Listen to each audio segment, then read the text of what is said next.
Selamat pagi gamers, kembali lagi di Game Corner FM bareng gua Lutfi aka Lutpe dan tentunya rekan gua di sini Ija. Hari ini kita mau bahas game yang seru banget nih, yang lagi hits banget sekarang, yaitu game FPS, apalagi kalau bukan Valorant. Lu pasti tahu kan, Ja? Valorant sekarang jadi game yang kompetitif yang paling ditunggu-tunggu event turnamennya. Wah, jelas dong. Lagi kemarin gue nonton Valorant Championship kan, yang seru banget tuh. Iya. Tim-tim besar kayak Fnatic, Loud, PRX, Genji, sama tim Liquid benar-benar nunjukin skill kelas dunia. Menurut gue, Valorant sekarang udah jadi salah satu e-sport yang levelnya sama kayak CSGO atau Dota 2, Pe. Iya, setuju banget tuh. Bahkan atau mungkin lebih tinggi dari CSGO ya. Gue juga kagum nih sama perkembangan skena kompetitif Valorant. Ngomong-ngomong soal VCT kemarin nih, menurut lo match yang paling bikin terkesan tuh match tim apa sama apa sih, Ja? Wah, menurut gue ya, gue suka banget tuh waktu Loud lawan Fnatic. Itu juga intens banget.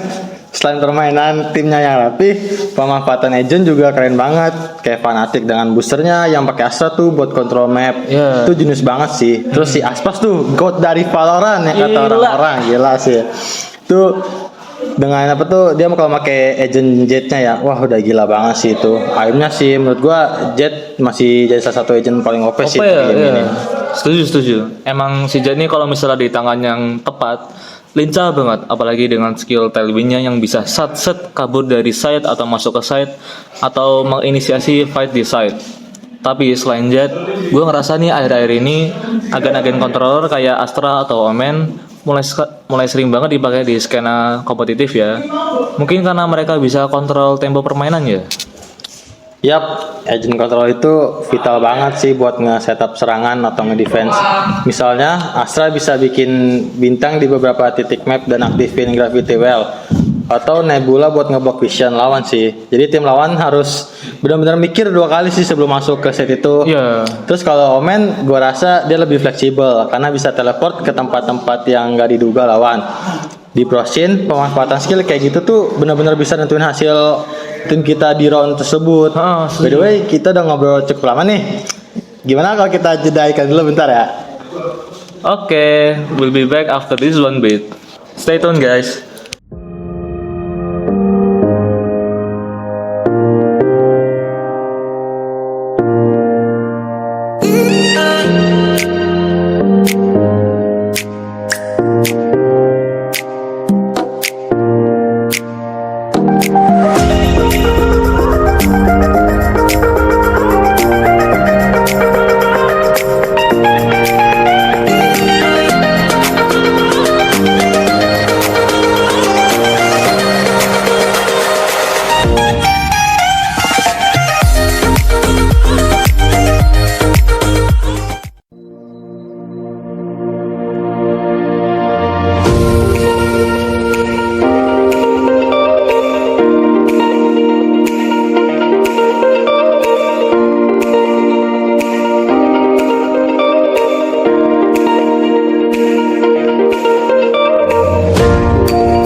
Halo guys, welcome back again.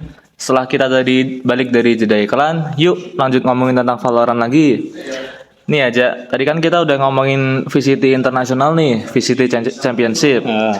Baru-baru ini kan di Indonesia juga ada VCT turnamen tuh, namanya VCT Ascension. Nah, katanya dengar-dengar ada tim yang seru banget di finalnya antara tim Boom sama tim SPG. Itu ceritanya gimana sih, kok bisa orang-orang nyebut match itu seru banget?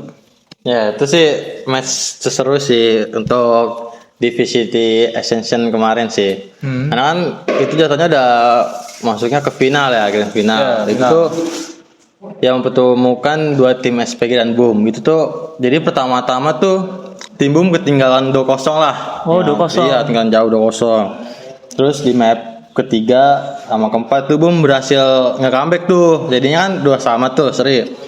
Nah, itu mungkin di awal-awal tuh Boom kayak kurang adaptasi lah untuk buat ketemu sama SPG kan. Iya. Jadi makanya dia kemungkinan kalah dulu di awal dengan skor 2-0. Terus setelah mungkin di map ketiga dia udah adaptasi, udah bisa akhirnya bisa menyamakan skor dengan 2-2. Nah, itu tuh comeback tuh parah. Nah, itu seru kan comebacknya tuh. Terus di match terakhir tuh itu sangat disayangkan sih. Kenapa tuh? Kenapa? Jadi di match terakhir tuh skornya kan 15-13 kan. 15-13, 15 SPG. Ya, 15-14 nggak? Ya, 15-14. Iya. 15 SPG, boomnya 14. Ya. Itu tuh kan SPG jadi attacker kan. Attacker. Jadi attackernya tuh udah ngeplan spike-nya dan si SPG tuh tinggal sendiri, sedangkan boom masih 3 orang. Masih 3 orang. Itu yang sangat disayangkan tuh boom 2 orangnya tuh ngepicknya sendiri. Jadi kayak dia ngepick satu dulu, entah satunya mati baru ngepick lagi. Nah kan orang ketiganya kan ngedifuse spike-nya kan. Tuh gara-gara satu orang pertama mati, jadinya ultimate-nya Brim itu kebuka. Oh. Nah itu dia pas orang ketiga dari boom ngetap spike-nya itu di ulti, makanya dia mati dan akhirnya boom nggak bisa gagal juara jadinya. Ya. Sangat disayangkan sih itu. Padahal kalau boom juara sih bisa Membawa jadi tim Indonesia iya, ya. membawa Indonesia dan jadi tim pertama franchise dari Indonesia lah jatuhnya. Jadi kalau misalnya emang lagi di keadaan kayak gitu tuh kita harus main sama tim aja ya. Betul banget itu, Pak. Gak boleh egois, ego pick, gak boleh mentingin KDA. Aku pengen kill, jangan gitu ya. Ya, mending kalau misalnya musuhnya sendiri kalau mau ngepick 2 orang lah. 2 orang minimal. Iya, itu pun pasti harus ada trade-nya kan. Salah satu pasti dari kita mati. Itu sih. Ya, gitulah. Walaupun kalah ya, semoga tim Indonesia di event selanjutnya bisa membawa nama Indonesia ke ajang internasional. Amin. Nah, ngomong-ngomong soal Valorant nih. Waktu lu main Valorant, lu sukanya main pakai agent apa aja? Wah, kalau gue sih paling suka agentnya Jet sih. Jet. Balik kayak God Valorant Aspas ya. Aspas. Iya, Jet kan emang dia bisa lincah banget, bisa entry-nya tuh wah, paling the best lah. Dia punya smoke, punya dash juga kan. Jadi entry-nya tuh agresif banget lah. Kayak agent Raze kan. Nah, itu tapi lebih agresif, sama-sama agresif sih, tapi Jet lebih enak lah. Lebih gampang dimainnya sih daripada Raze kan. Itu juga bagi ultimate-nya si Jet kan tuh kunainya tuh wah, OP parah sih itu. OP, one hit ya? One hit kalau kepala. Itu kan kalau aimnya bagus ya. Bagus. Tapi kalau aimnya jelek ya udah sih itu mah. Ya TTA aja sih. Gimana kalau lu, Pe? Oh, kalau gue sih sama-sama suka yang pakai agresif aja. Kalau lu pakai Jet, gue pakai Raze. Karena dari semua ledakan yang dari skill-skillnya itu dari Boombot, dari Grenade, sampai ultimate yang terkenal Showstopper, itu bisa nge-clearin area dengan cara yang agresif. Apalagi kalau main di map kayak Bind atau Split atau map-map lainnya yang sempit dan punya banyak lorong kecil. Enak banget buat nge-press musuh biar mereka ketakutan gitu. Iya, Raze tuh emang agent yang fun banget sih buat orang-orang yang suka main agresif. Apalagi ultimate Showstoppernya sih. Itu kalau musuh denger kayak juga langsung pada kabur-kaburan sih itu. Kabur, boom. Karena kan sekali kena ultimate-nya kan langsung mati kan, langsung KO kan. Ya. Tapi baik lagi ke event turnamen. Menurut gua satu hal yang bikin Valorant makin menarik tuh rotasi mapnya sih, Pak. Jadi map baru kayak Lotus, Fracture tuh ngasih warna baru buat gameplay turnamennya lah. Lu sempet ngeliat kan gimana tim-tim pro adaptasi sama map baru ini? Iya, gue sempat ingat pertama kali map Fracture muncul. Soalnya itu kan map yang konsepnya baru banget nih bagi player-player Valorant. Apalagi karena mapnya punya 2 sisi attacker, jadi cara nge-defense-nya yang kebingungan. Jadi di sisi tim defender ini mereka dipaksa buat mencari strategi yang lebih fleksibel buat nanganin attacker yang dari 2 sisi itu. Tapi setelah beberapa bulan nih, kita lihat nih tim-tim yang mulai dapat strategi baru di map Fracture ini. Gue inget banget waktu Sentinel dapat adaptasi di Fracture, mereka pakai setupnya Agent Cypher yang smart banget dan inovatif buat nahan flank dari musuh. Ya, bener sih. Cypher sama Killjoy itu mulai banyak dipakai di Fracture ya. Karena kan gadget mereka bisa kontrol area yang luas. Bener. Itu penting banget di map yang strukturnya tuh luas kayak gitulah, Pe. Ngomong soal gadget, Pe, lu udah cobain belum patch terbaru yang katanya bakal ada penyesuaian di beberapa agent?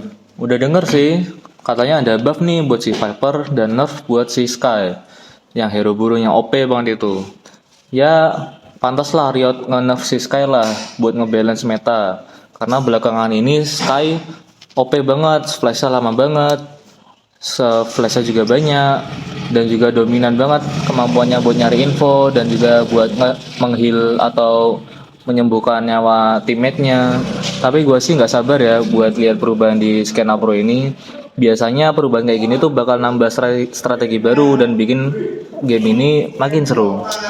Setuju banget. Gue rasa Valorant tuh emang kuat di sisi balancing game sih. Setiap kali ada agent yang terlalu kuat atau underpowered, Riot Games itu selalu cepet banget buat ngasih penyesuaian biar gameplay tetap dinamis. Yes. Dan satu hal lagi yang bikin gue excited adalah rumor agent baru, Pe. Yang katanya bakal rilis deket-deket ini sih, katanya sih. Lu udah dengar soal ini belum sih, Pe?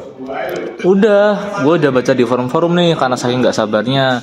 Katanya agen baru ini bakal punya skin yang berhubungan sama kontrol ruang, mirip sama Viper lah atau Astra lah, tapi belum ada info resmi sih, baru bocoran doang. Kalau emang bener, pasti bakal jadi meta shifting banget.